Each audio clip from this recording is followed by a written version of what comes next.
Well, welcome back to our program, The Honorable. It has been a program that has been going on day by day. Of course, since you've been watching it day after day, I want to really welcome you to this segment again. It has been COVID-19 all the way. Most radio stations, TV stations, online platforms, newspapers, print, or whatever have you, has been COVID all the way. Religious organizations are talking COVID. The children, the school, went on holidays, of course, because of COVID. So it's a matter of concern to us as a people. Of course, the youth are today going to lend their voice on this issue, but this time around from the palliative perspective. It has been so worrisome that many are not privileged to have a bite of the palliative distribution. Of course, this is not that nice at this time that we are calling for a lockdown.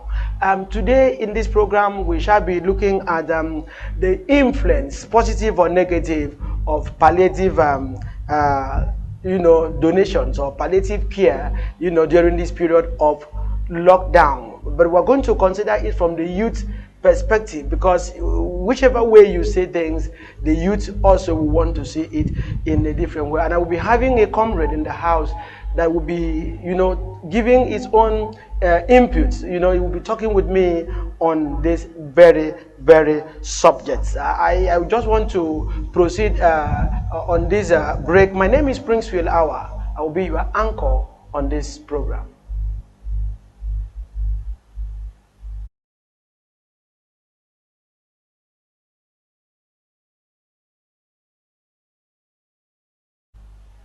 Yeah, welcome back to our program. Before we proceed on that short break, I do tell us that I'm going to have a comrade. Of course, when the word comrade is used, you know what that really entails. Maybe an advocate, it may be a very troublesome youth that knows how to handle some situations. But this one looks very, very calm. Join me, viewers, to welcome Comrade ADENIYI Adeele to our program. Yeah, thank you very much for having me in this program. Yes, thank you. I really appreciate it. Yes. Comrade ADENIYI Adeele happened to be the Vice Chairman, National Youth Council of Nigeria, the NYCN, Ipakoja chapter. Is that correct? Yes, sir. Yes. What has been the overall activities of NYCN over the years? Yeah. National Youth Council of Nigeria is the umbrella body for all youth organizations, both voluntary youth organizations and community youth organizations, and it has a lot of responsibility. But the major one is that they oversee the affairs of the youths. Like our slogan states, build the youth, build the nation. So National Youth Council of Nigeria is responsible for developing and building youths that would later transform the nation into a very good platform, a very good ending. So it's a platform that is looking into the future of the nation and that of the youth. Yes. By the time we build the youth, definitely we will build the nation. Okay. So build the youth, we'll build the nation. All right. Thank you. And we are really confronted with matters of life and, should I say, death. The COVID-19 pandemic is a trending global issue that people are running from pillar to post in search for kind of a cure. And as a result of this, everybody will ask to observe a lockdown so that they will not, transfer something, so that somebody will not contact something. Of course, Lagos State happened to be in the lead. Lagos State happened to be, in the lead. What are your fears as a youth? What are your fears? Yeah. When they say something is going to affect the whole human race, going to kill, of course, the youth should be bothered. What are your fears on this issue? Well, this is no more an epidemic. It's a pandemic. Okay, yeah. Because it has to do with the whole world. It's not a thing of a country. And by the time you look at the pandemic, the COVID-19, you discover that It's a very dangerous and deadly disease that has the capacity of taking a lot of lives. So, for the governor, our wonderful governor, our working governor of Lagos State, Governor Babajide Sanwo-Olu, to have come with that we should stay at home even before the federal government made the pronouncement. 4 days to that pronouncement. 4 days to the pronouncement is a wonderful thing, because the little time, a day, is enough. Just 2 days ago, the number of deaths in the United States of America has gone beyond 1,000. Just yesterday, they recorded another 100. So you can imagine that kind of thing in our country. Imagine what's it called, Nigeria with the weak health system and the other thing. So we pray we don't have. Okay. So if we just pray we don't have that kind of number, alarming number in our country. All right. Thank you. Now, the government, enjoined all to come to a lockdown system where things are not working.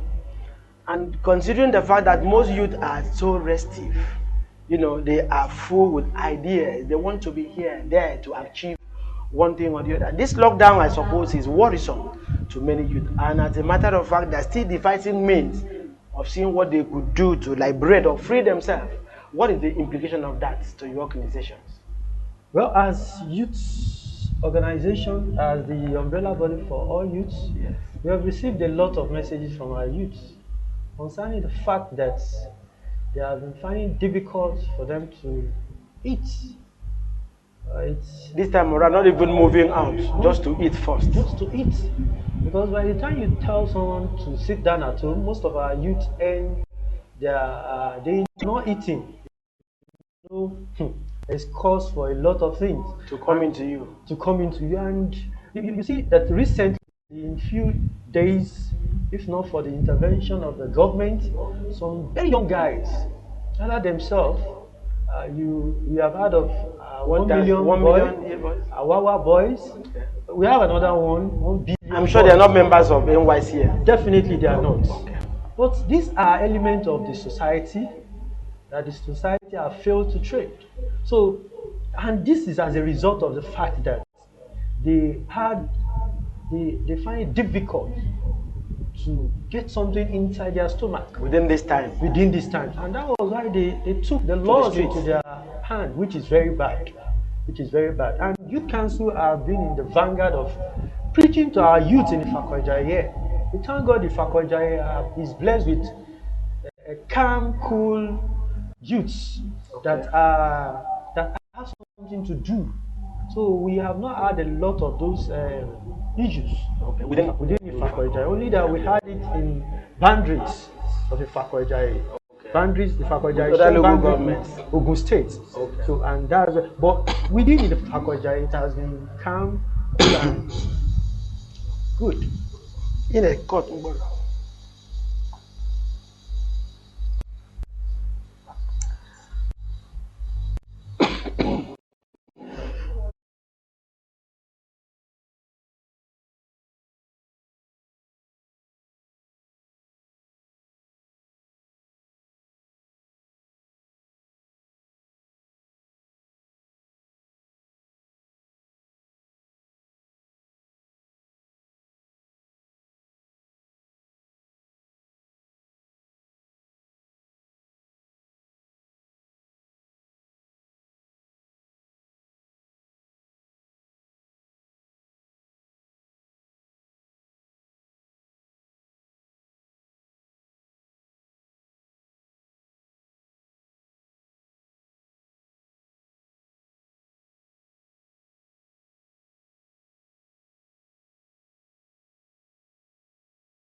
Like I said, the 1 million boys, the Awawa boys, was as a result of the fact that those boys find it difficult to put something in their stomach, and they think in their own mind that the next thing is for them to get to the streets, stealing people's properties and destroying properties of In fact, they people. destroy lives.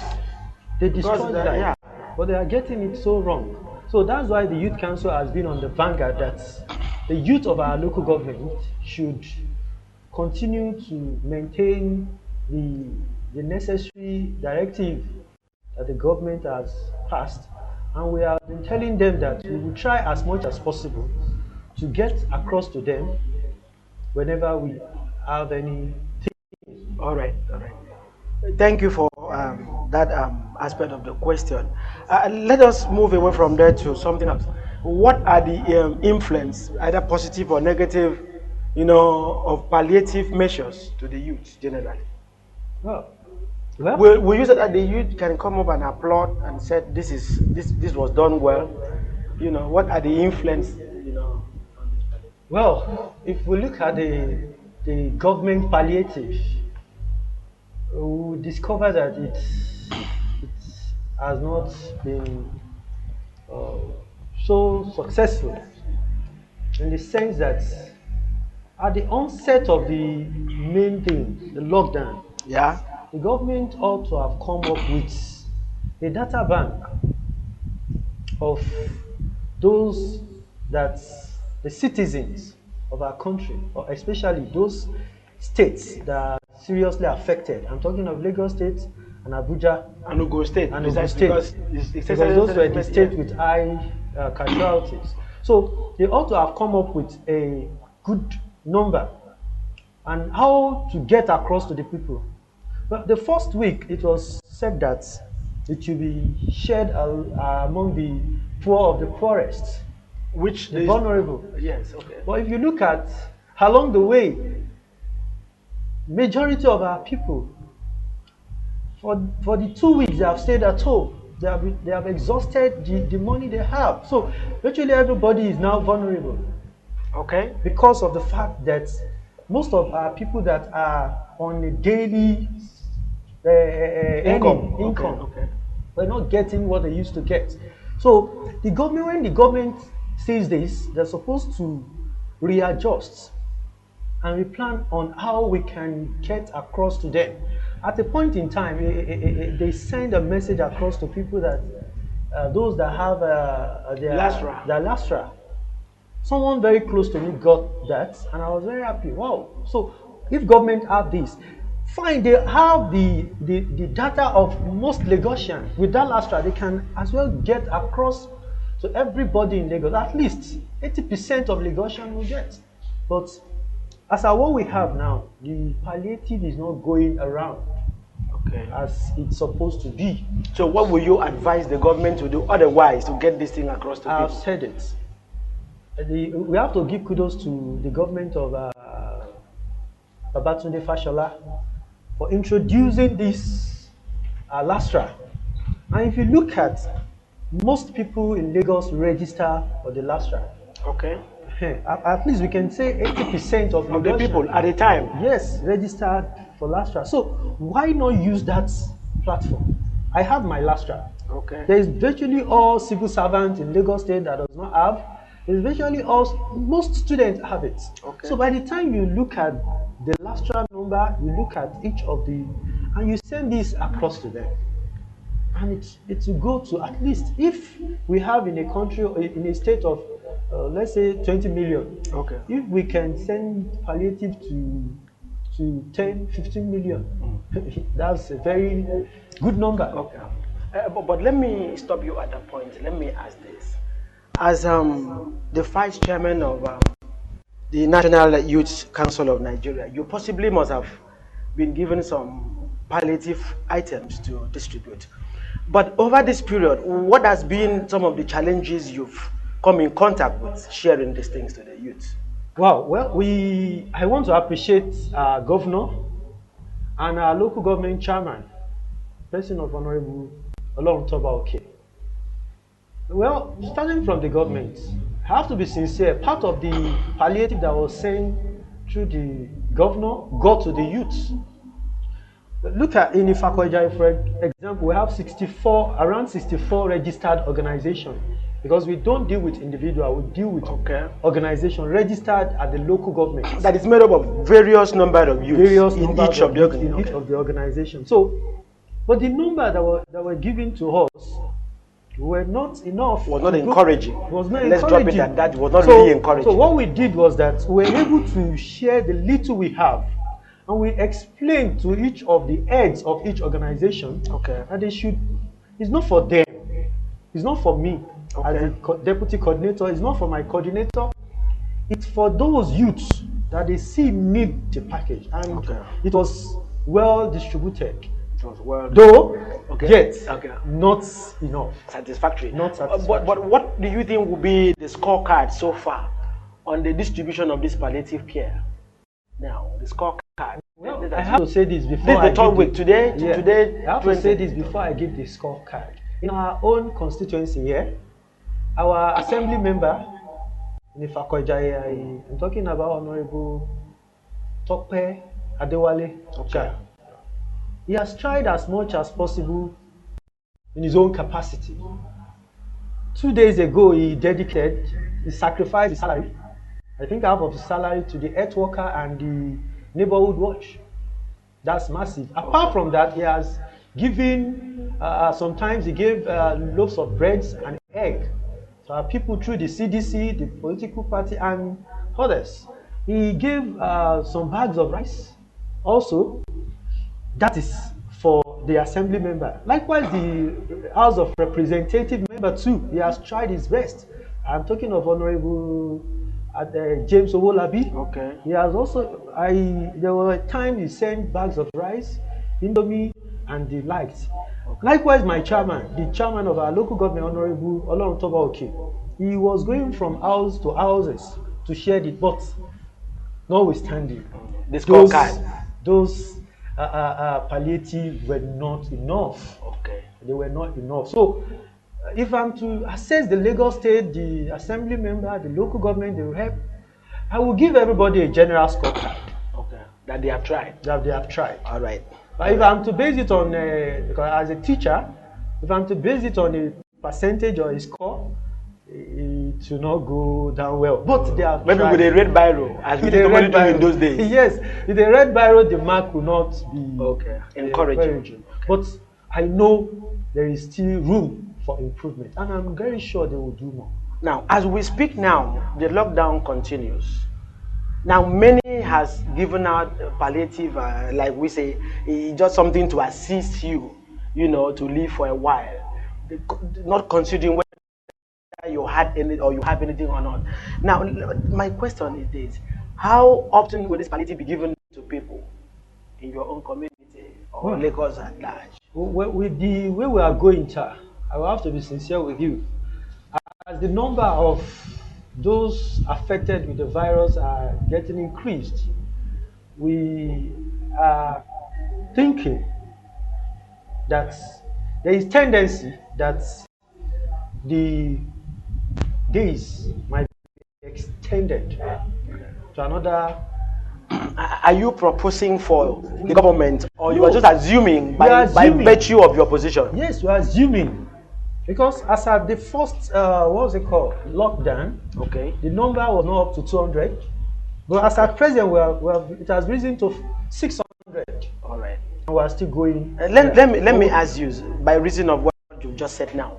Now, in those days, what I mean by those days, some couple of weeks ago, if somebody is having cold, they will run to the hospital for some form of medications. But don't you think that the youth and virtually everybody is trying to defy this now? When you are catching cold, you look for a bow as an African man. You look for something warm, and you don't go to the hospital because you may have malaria and you get tested, and that may lead you to being a COVID-19 or COVID whatever patient. Well, in the aspect of testing, a lot of people are scared to present themselves. Even with the recent announcement that the testing has been decentralized to the local government level. People, only few number of people are coming out to test themselves, because one, they are scared of the fact that one, they may give you somebody's result. Not even that will not be okay with you. Yes, apart from that, the fact is that if someone has just like you said, someone having symptoms of malaria that has been there long time before COVID. And the person is the person might be having the fear that if I present myself, probably they will declare me COVID patient. So I would rather stay at home and use our local. Yes, there have been efforts by individuals. Some traditional. Yeah, one of the guests we had this morning told us that His Excellency the Governor of your state said he was using tea, lifting, and some other things, concoction. So he said, yes, to drive away the COVID in his body. Of course, those concoctions, as you said, have their effects. But when the virus is at its early stage, that is where it works. That's where it works. You know, it's a virus that affects the lungs. So if you are able to take some of those things earlier, it would be able to block it. At the upper stage of the It's all right. Now the youth are taken to vigilante because of this 1 million boys march every night. Of course, most of them don't march in the day; they march in the night. I wonder who give them the light, the searchlight to see the road to march. And most of the youth are taken to vigilante. How healthy are this move to the youth? Well, sincerely speaking, I was watching LTV yesterday, and I was surprised. I saw an interview. A person, the interviewer anchored someone in Obawale, one of the area in the Fakojai. And if you look at that, the response of the guy was amazing. He said that the youth have to come out in their massive number to protect themselves, since the security agency are not doing so. So the reason why the youth have to come out in massively, you know, imagine last week when I got to some side in Obawale, I was surprised that we have this number of youth in Obawale. They were there in their numbers. But unfortunate thing is that they were carrying different arms in the daylight, in the afternoon. They were carrying different arms, ranging from cutlass, hacks, hoes. Some even were carrying hoes, knives. I saw them with rake. Yes. To do what? But the fact is that some of them have lost hope in our security agency. They believe the next thing to do, the best thing to do, is to protect themselves. And that was why they came out. And I have to give kudos to them, because they were harmony. They worked together from street to street. They work together at the daytime, in the night. The moment there is a signal that those boys are coming or they are around, they come out together, they unite themselves, and they work. But the negative side of it is the burning of tires, in which we have also sensitized them on that the aftermath effect of burning tires to our health is very dangerous. To asthmatic people is dangerous. Imagine burning to our roads will be destroyed. But yet they have also devised means of protecting themselves. Some of them are using bucket lights to show that they are there. It's all right. So, and that enough can scare away most of these dangerous. I think it's a very wonderful input there, because I want to tell our viewers, it's not as if the youth are saying that the security agents are not doing well, that they will have to come out. They are just working to complement the effort of the security personnel. We may not have quite a handful number of them. I want to tell you that in the whole of Obawale, if we were to share the police officers we have in this country, we may not have up to 2 that will stand in Obawale. So the youth are just coming to complement the effort of these people at this time. Not that they are not doing well. I have to say this, that we have to give kudos to our security agents. They are really trying. They are trying their best. Only that the effect of those guys at a point in time almost overpowered them because of the numbers. The numbers. They come in mass. So, but recently, the inspector